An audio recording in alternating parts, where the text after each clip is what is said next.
বইমেলা আশা করা যায় যেখানে হতো সেখানেই হবে। সময় যত যাচ্ছে বইমেলা ততই ঘনিয়ে আসছে। ২১শে বইমেলা স্বাধীন বাংলাদেশের ঐতিহ্যবাহী মেলাগুলোর অন্যতম। প্রতিবছর পুরো ফেব্রুয়ারি মাস জুড়ে এই মেলা বাংলা একাডেমির বর্ধমান হাউস প্রাঙ্গণে ও বর্ধমান হাউস ঘিরে অনুষ্ঠিত হয়।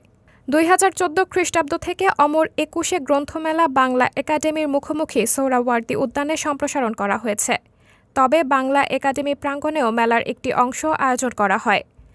বইমেলা আয়োজনে কোনো সমস্যা হবে না, সোহরাওয়ার্দী উদ্যানেই বইমেলার আয়োজন করা হবে বলে জানিয়েছেন সংস্কৃতি বিষয়ক উপদেষ্টা মোস্তফা সরওয়ার ফারুকী। বুধবার ১৩ নভেম্বর সচিবালয়ে গণমাধ্যম কর্মীদের সঙ্গে আলাপনকালে তিনি এমন মন্তব্য করেন।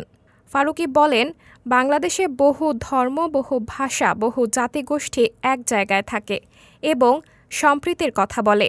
তাই বাইরে বাংলাদেশ নিয়ে যে অপপ্রচার করা হয়, মিথ্যা প্রমাণ করাই এ সরকারের কাজ হবে।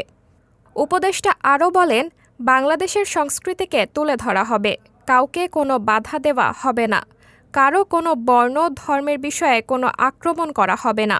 গৃহায়ন ও গণপূর্ত মন্ত্রণালয় গত ৬ নভেম্বর বাংলা একাডেমিকে চিঠি দিয়ে ২১শে বইমেলার জন্য সোহরাওয়ার্দী উদ্যান বরাদ্দ না দেওয়ার তথ্য জানায়। চিঠিতে বলা হয়, সোহরাওয়ার্দী উদ্যানের পরিবর্তে বাংলা একাডেমি প্রাঙ্গণেই অমর ২১শে বইমেলা ২০২৫ আয়োজন করতে হবে। এ অবস্থায় সংস্কৃতি বিষয়ক উপদেষ্টা সবাইকে আশ্বস্ত করে বলেন, উদ্যানেই বইমেলার আয়োজন হবে। সাবরিনা জলিল, সবার কথা।